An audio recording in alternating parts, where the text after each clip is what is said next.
Here I am. And here you are. It's good to see you all today. And I've been enjoying the spring. I know it's a little rainy today, but watching the flowers popping up. How many people here are gardeners? Veggies, flowers, we got some gardeners, yeah? Mm-hmm. Well, today we're going to talk about gardening. Got to get my little clicker that never works for me. The metaphysical meaning of the word garden, according to the revealing word, is the spiritual body. So if we are gardeners, and at Unity, we're all spiritual gardeners, we need to tend to our garden, tend to our spiritual body. And most of you know the full original name, it's still our legal name of Unity of Buffalo, is Unity Church of Practical Christianity. And the Google AI definition of practical is something concerned with actual use, experience, or action rather than theory or imagination. So there's something we're supposed to be doing here or practicing. What is that? Do we need to practice to be divine? No, we're always divine in nature. The Christ consciousness, the 12 powers are already here. So there's no need to practice for that to be true. So what is there to practice? It's realizing, it's remembering that this is true, living it as truth. We forget. We get mesmerized by the outer world. We forget who we are. We forget that we are part of the oneness. We've learned to doubt. I didn't remember when I picked my lesson title that Eckhart Tolle uses this expression, flowering of consciousness, when talking about people coming into awareness. He also talks about the role of flowers, the role they can literally play in this becoming aware, because their beauty brings us into the present moment. Gardening itself can be a very present moment, meditative. Hands in the soil, scent of flowers, the taste of fresh veggies coming off the vine, brings us into the moment. And humans have this incredible ability not just to be aware, but to be aware that we're aware. We can observe ourselves. We can notice if we're present or if we're lost in thought. Because you can't tend a garden without being present. But the human mind can wander. Most humans go through most of their moments lost in the material world, taking care of the business of that outer world. For a Unity class I'm taking now, I'm reading Meeting Jesus Again for the First Time by Marcus Borg. And I've read a couple of his books with these classes, and I find them fascinating. I can tell you more later if anyone's interested. So in it, Marcus Borg talks about conventional mainstream wisdom, which is the societal or religious beliefs that you are indoctrinated into and may believe without even knowing it. Believing things like we won't be worthy until we lose 20 pounds, or have a nicer car, or that we're born with original sin, or that we can't get to the kingdom of heaven until we die. Borg also talks about what he calls subversive wisdom. Wisdom which questions that which we think we know, that gets us to think.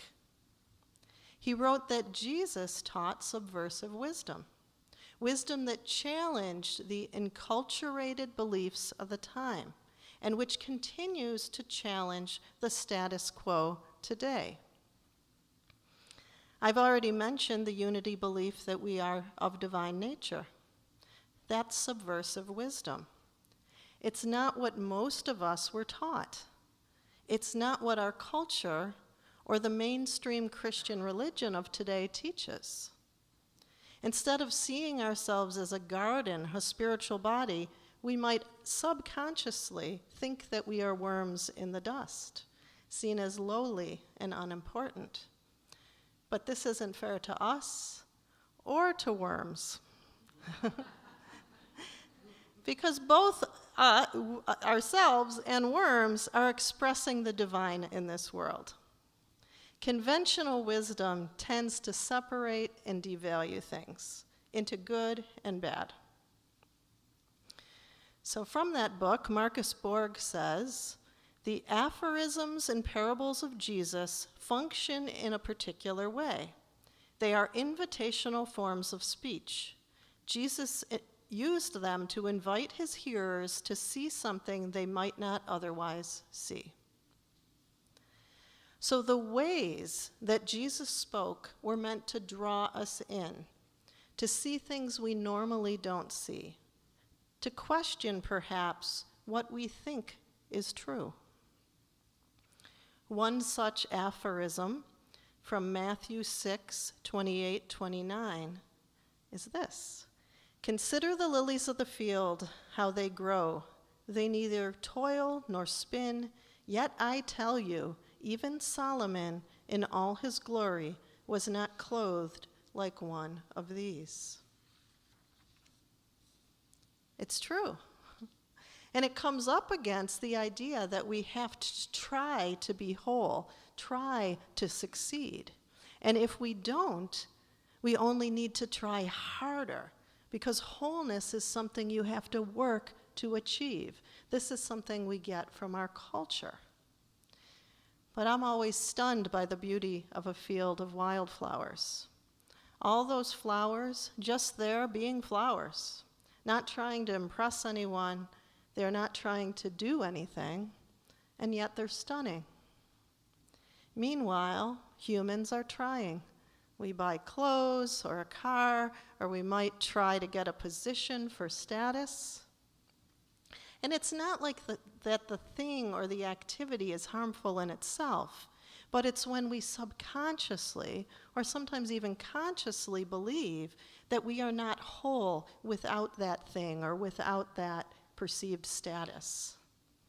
Then it plays a role in distracting us from who we are innately, divine and whole. The conventional belief that we need to do something about our appearance or our possessions to be seen as okay and feel okay then holds us back. But Matthew 6:33 says we do not need to stress and strain with our focus on the material. Instead, we're told, seek first the kingdom of God and his righteousness, and all these things will be given to you as well. So instead of that striving, we're seeking the kingdom of God. And metaphysically, the righteousness is a state of harmony established in consciousness through the right use of God-given attributes. So this wording, the right use of God-given attributes, what is right use? And I want to take this concept out of that conventional framework of right and wrong, good and bad. The real question is, how do we live in order to achieve this state of harmony in our lives? What is the next aligned action we can take in our lives?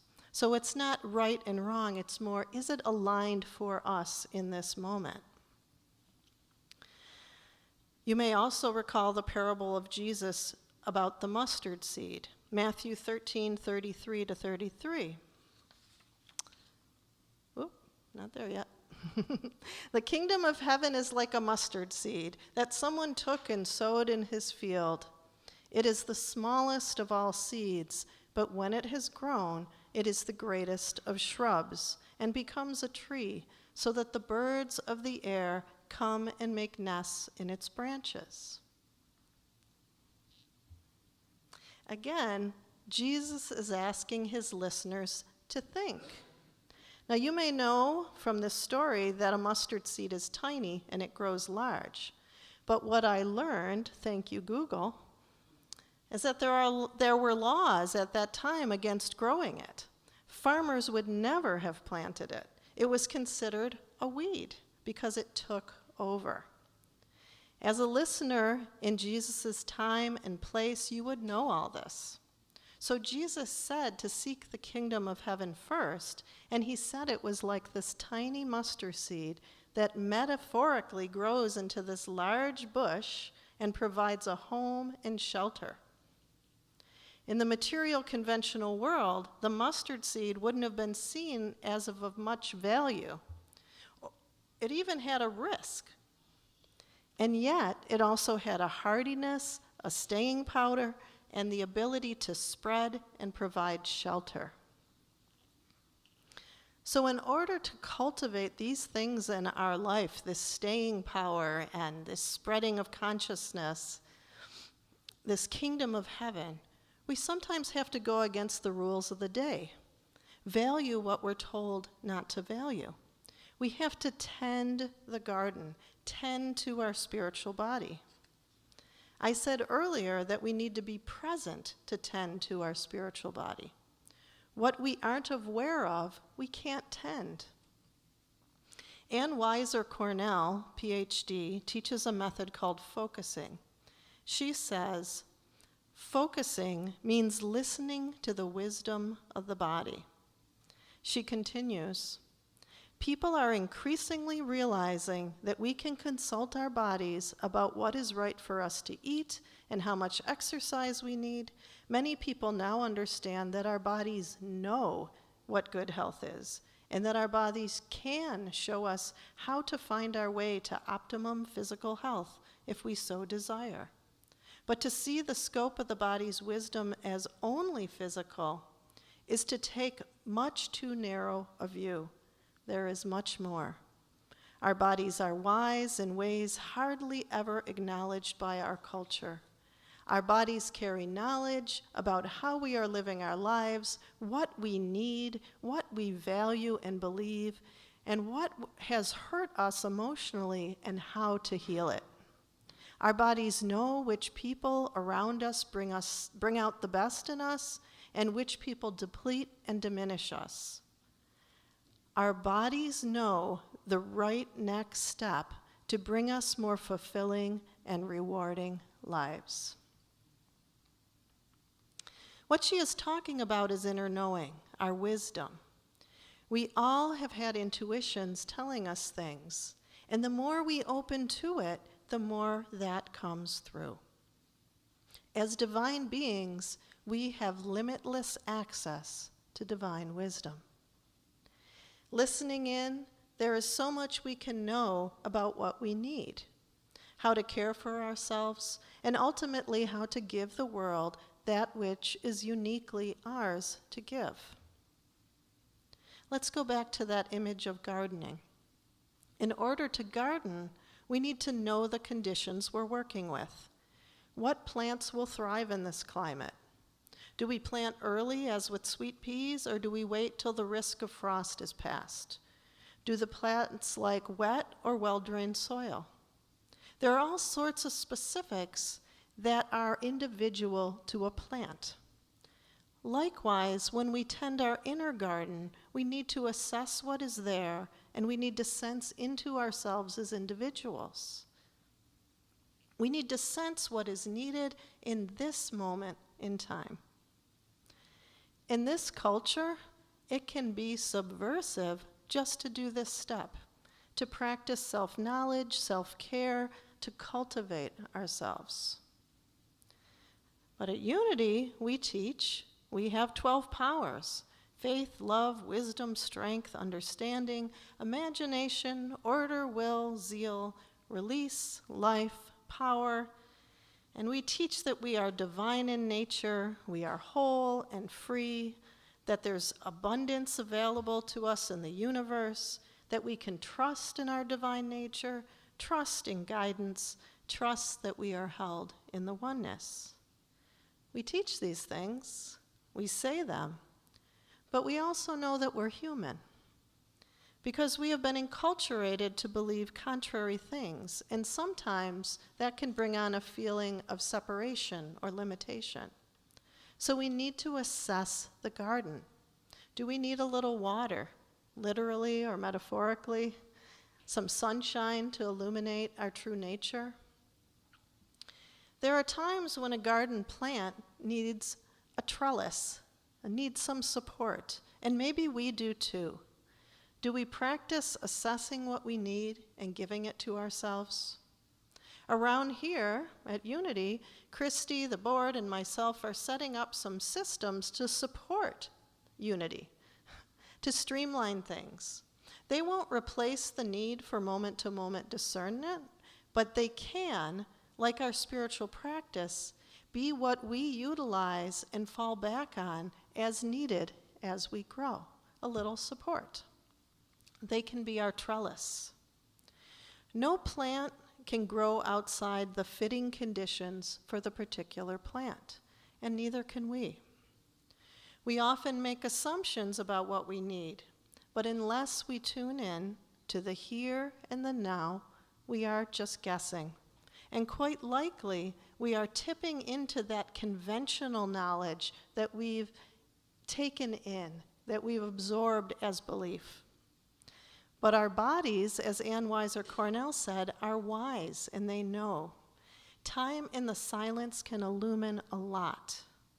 When we are busy being busy with the world, we may not catch the quiet guidance coming from within.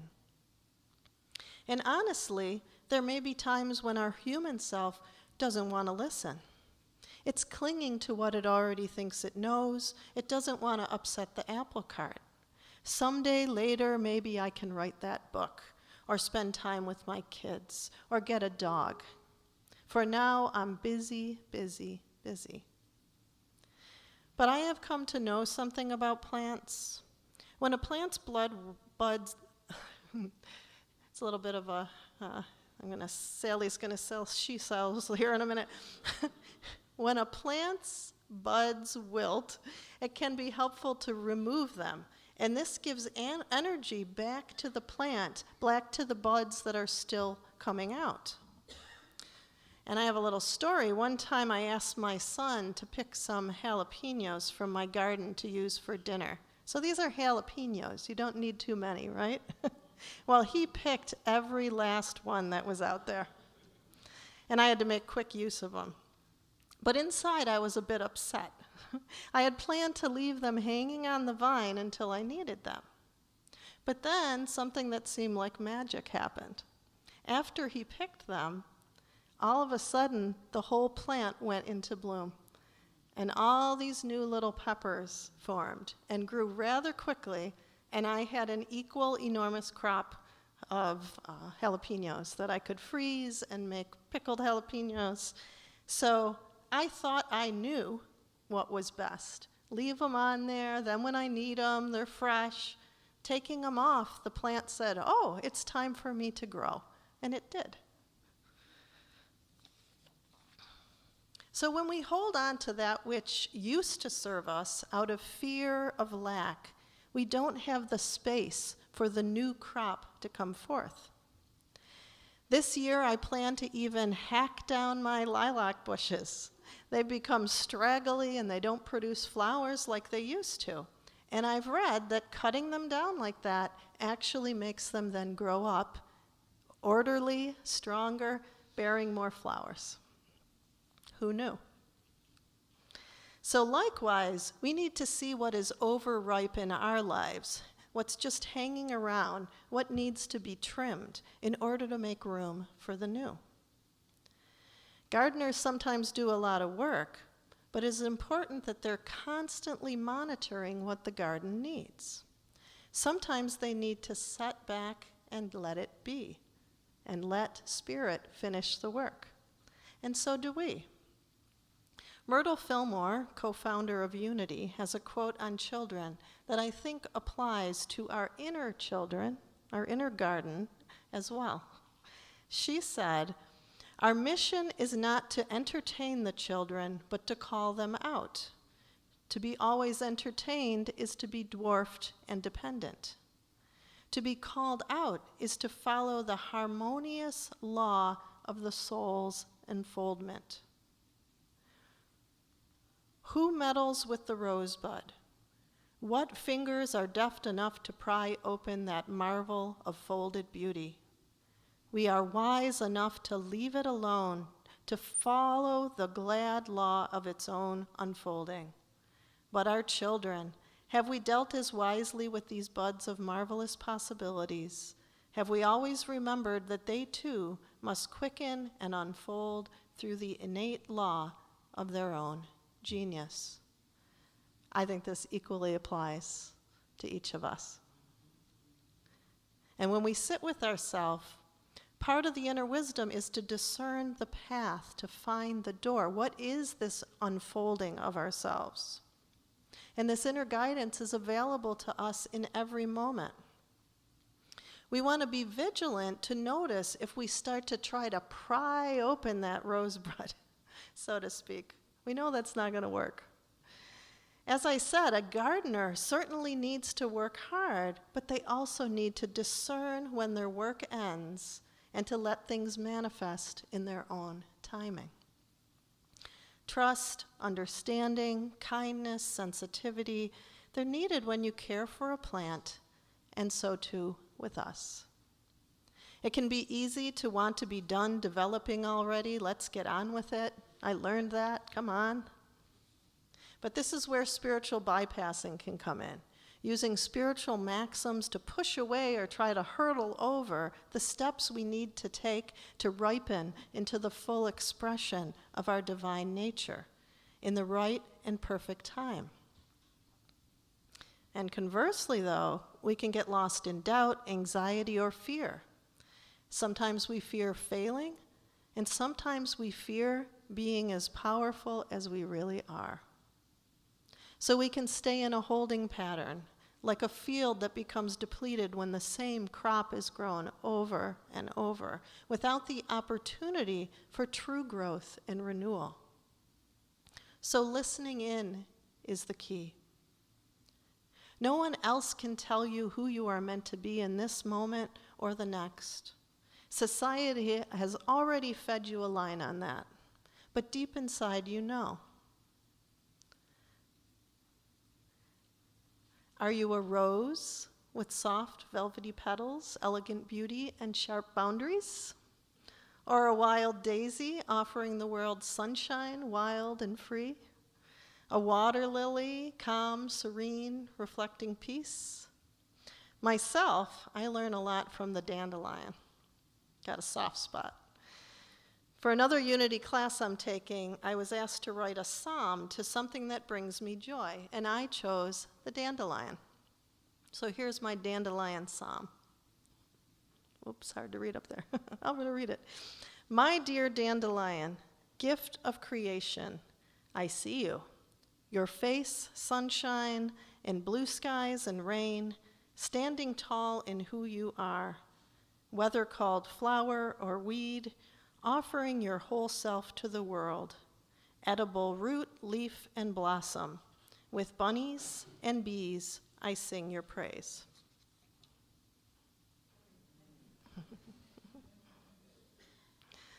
Some other things I love about dandelions. They take whatever their environment is, a field, a crack in the sidewalk, and they make it home. They own it. I don't think they ever lose sight of who they are.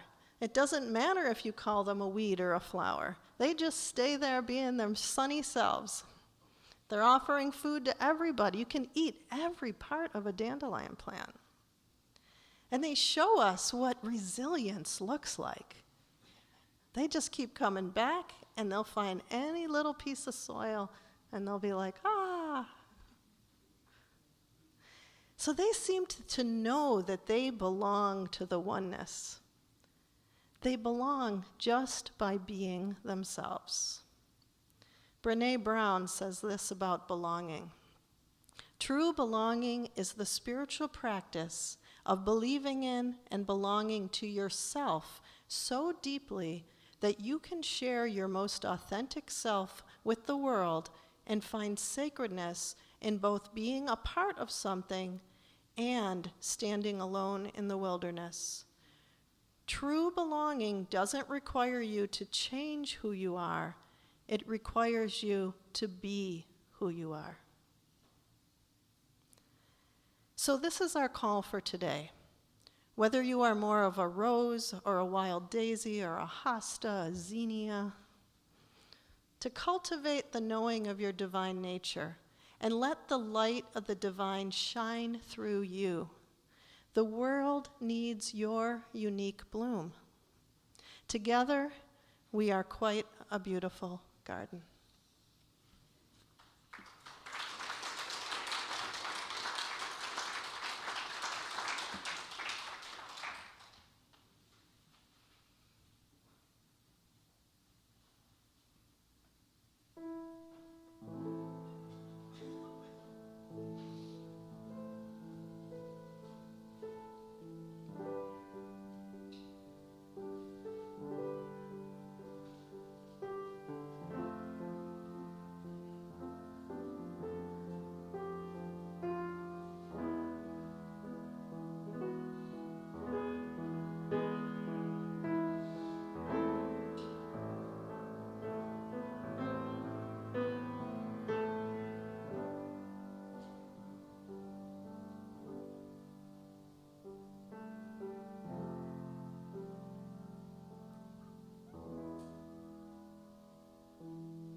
In the ocean of God, I receive, embraced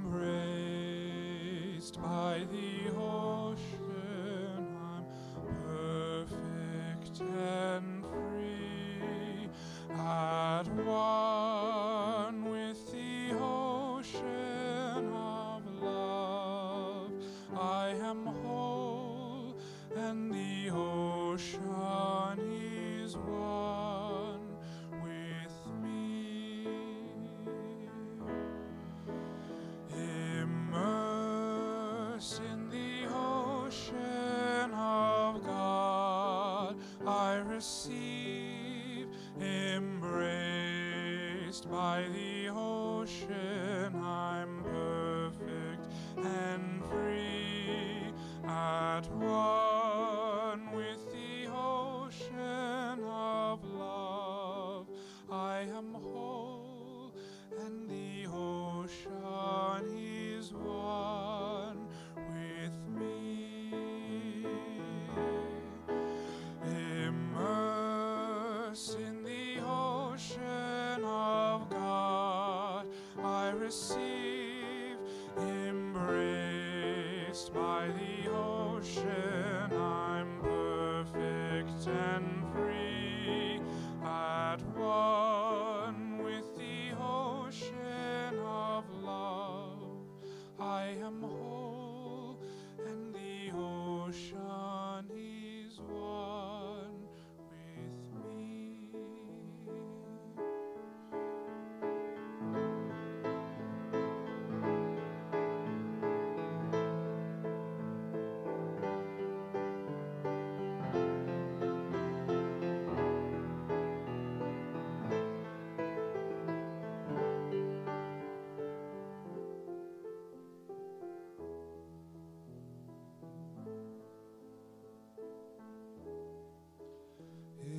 Immersed in the ocean of God, I receive, embraced by the ocean, I'm perfect and free, at one with the ocean of love.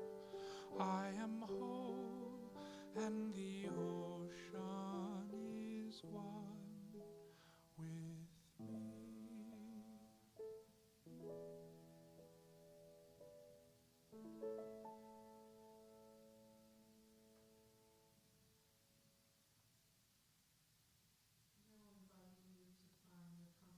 Position in your chair as we prepare for meditation. You may wish to close your eyes or gently turn them downward. You might notice the ground under your feet, the chair supporting you, the life in your hands. And as you settle, I invite you to shift your attention from the head to the heart. Taking a moment now to just feel divine life expressing as you. Every cell of your body expressing the divine.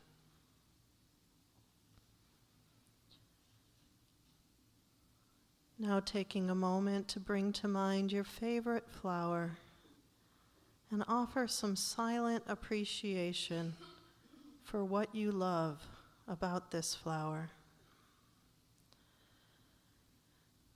And recognizing that all the qualities you love in this flower are also part of you. Consider setting an intention to gently tend the garden, your spiritual body, and listen in the silence of your own heart for guidance. What do you need to flower spiritually? What in you wants to bloom? Listening in the silence.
Taking a moment now to savor whatever measure of wisdom you received in this time of stillness.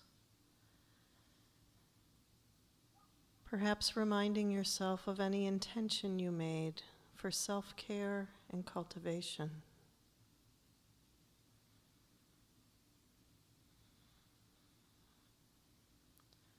And then starting to bring your attention back to this time and space. Noticing anything your body might need in this moment, movement, a stretch, and when you're ready, gently opening your eyes.